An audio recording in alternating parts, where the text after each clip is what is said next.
Hello students. आज हम आपको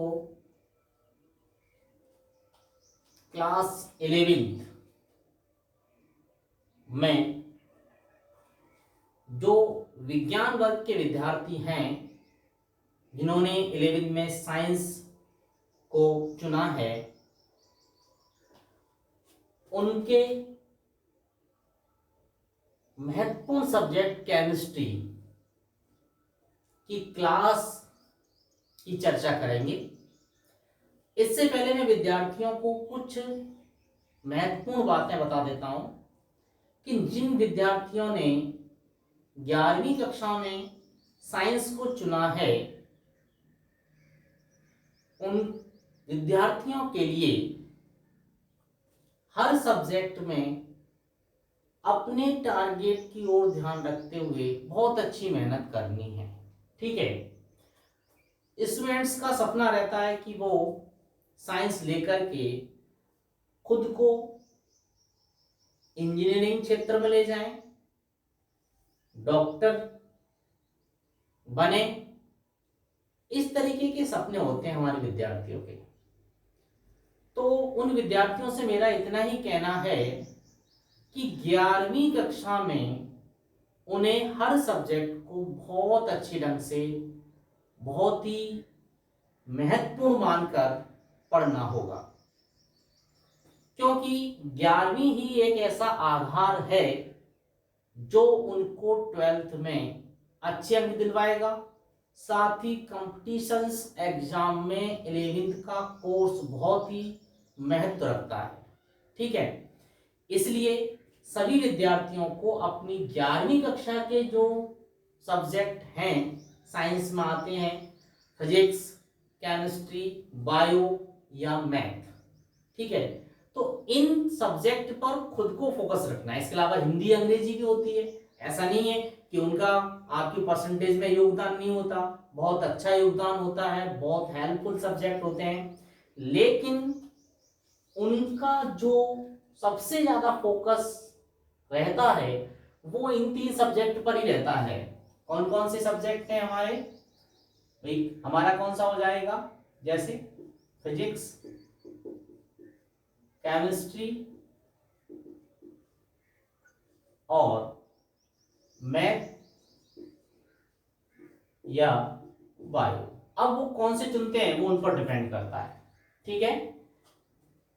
तो केमिस्ट्री तो दोनों में ही शामिल होना है, फिजिक्स दोनों में ही शामिल होना है, बस तीसरा सब्जेक्ट डिफर हो सकता है। जिन्होंने मैथ लिए उनका पीसीएम ग्रुप हो जाएगा, जिन्होंने बायो ली है पीसीबी ग्रुप हो जाएगा। ठीक है। ऐसा नहीं है, वो अपनी अपनी रुचि पर डिपेंड करता है कि उनको मैथ और बायो में से किस सब्जेक्ट में रुचि लेनी है। बाकी इन दोनों सब्जेक्ट से कोई कॉम्प्रोमाइज नहीं होता, ये साथ रहते हैं, ये एडिट कंपल्सरी सब्जेक्ट की तरह ही काम करते हैं। बस यहां ऑप्शनल आ जाता है कि वो मैथ चुनेगा या बायो चुनेगा। ठीक है। तो मैं अब आपसे ज्यादा समय नहीं लेते हुए अपने सब्जेक्ट की ओर चलता हूं। देखो, ये सब्जेक्ट एक ऐसा सब्जेक्ट है कि अगर इसको रेगुलर वे में पढ़ा जाता है, रुचिपूर्ण ढंग से पढ़ा जाता है, तब ये रोचक बन जाता है। लेकिन विद्यार्थी यदि इसको रोचक ढंग से नहीं पढ़ते हैं, नियमित रूप से नहीं पढ़ते हैं, ये सब्जेक्ट रेगुलरिटी मांगता है, प्रैक्टिस मांगता है। ठीक है। अगर वो ऐसा नहीं करते हैं तो ये एक रटने वाला जैसा सब्जेक्ट रह जाता है उनके लिए, और रट करके वो इसमें कुछ अच्छा अर्जित नहीं कर सकते हैं। ठीक है। तो मैं आपसे यही कहूंगा कि जो पढ़ाया जाए उसको समझना है हमें। ठीक है। कोई ऐसा लिखी हुई लाइन को रटने वाला सिस्टम नहीं रखना है। 10th क्लास में बहुत थोड़ा सा पोर्शन था, कुछ ही चैप्टर थे जिनको आपने उस लेवल पर याद करके समझ के जैसे भी किया एक बार कर लिया, लेकिन यहां पर ऐसा नहीं है। अब एनसीईआरटी सिलेबस है जिसके 2 भाग आपको पढ़ने को मिलेंगे। एक केमिस्ट्री भाग फर्स्ट, ठीक है, यानी रसायन भाग प्रथम पढ़ने को मिलेगा फर्स्ट, और ऐसे ही रसायन भाग 2 पढ़ने को मिलेगा। 2 किताबें हो गई अब आपकी, और दोनों में चैप्टर आपके अलग अलग हैं, ठीक है। दोनों में चैप्टर आपको अलग अलग मिलेंगे और 14 चैप्टर मिलेंगे टोटल आपको पढ़ने के लिए, ठीक है, जिसमें 1 से 7 यहां हो जाएंगे और 8 से 14 यहां हो जाएंगे, ठीक है। तो इस तरीके से 2 भाग हमें टेक्स्ट बुक के पढ़ने को मिलेंगे, ठीक है। तो एनसीईआरटी सिलेबस अपने आप में एक अच्छा सिलेबस है, ठीक है, जो स्टडी मांगता है, आपको स्टडी करनी पड़ेगी, डीपली स्टडी करनी पड़ेगी, ठीक है। तो घबराने वाला सिस्टम नहीं होना चाहिए। कुछ दिनों आपको अटपटा लगेगा, रीजन क्या होगा, क्योंकि आप एक छोटे स्तर से बड़े स्तर पर आ रहे हैं, इसलिए आपको थोड़ा सा ऐसा लगेगा कि कुछ कठिन है, कुछ कठिनाई महसूस हो रही है। लेकिन जब आप स्टडी को आगे बढ़ाएंगे, आपको स्टडी करते करते कुछ दिन गुजरेंगे, तब आपका इंटरेस्ट बढ़ता चला जाएगा और आप फिर उस विषय पर अपने आप को फोकस करना शुरू कर देंगे। लेकिन जो स्टूडेंट्स ऐसे हैं, उनको ऐसा लग रहा है कि हम कर नहीं सकते, अब उसका रीजन वही हो सकता है कि वो उस पर फोकस नहीं कर पा रहे, वो उस पर पूरा ध्यान नहीं दे रहे, ठीक है।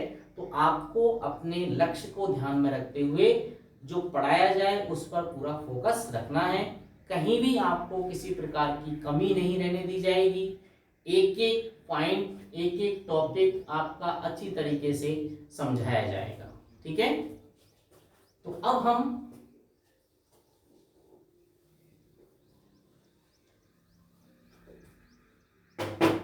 केमिस्ट्री सब्जेक्ट की डेफिनेशन समझ लेते हैं, रसायन विज्ञान की परिभाषा समझ लेते हैं कि आखिर रसायन विज्ञान है क्या।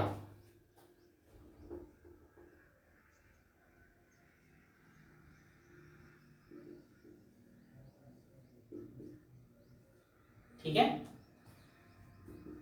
तो देखो रसायन विज्ञान में हम किसका अध्ययन करते हैं, किसके बारे में पढ़ते हैं। देखो पदार्थ के बारे में स्टडी की जाती है, और पदार्थ के किसके बारे में स्टडी करते हैं, पदार्थ के संगठन के बारे में हम पढ़ते हैं, पदार्थ के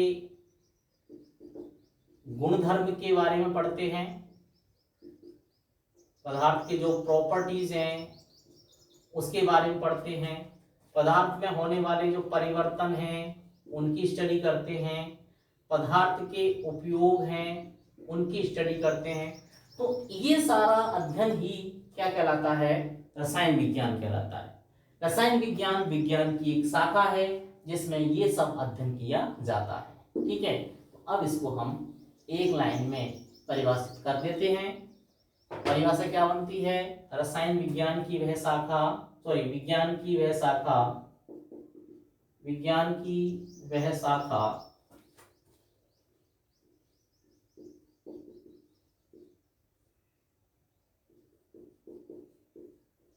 जिसके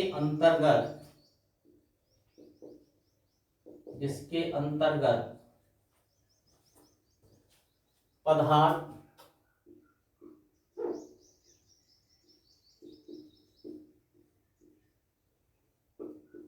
के संगठन, गुणधर्म, उसमें होने वाले परिवर्तनों,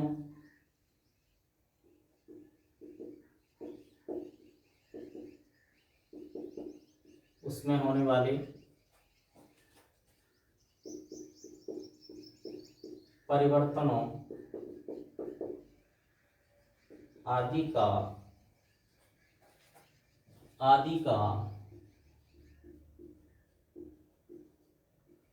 अध्ययन किया जाता है,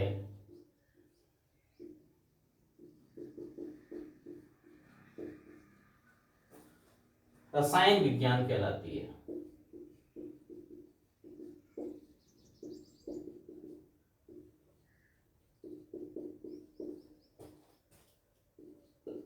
ये हो जाती है परिभाषा, ठीक है।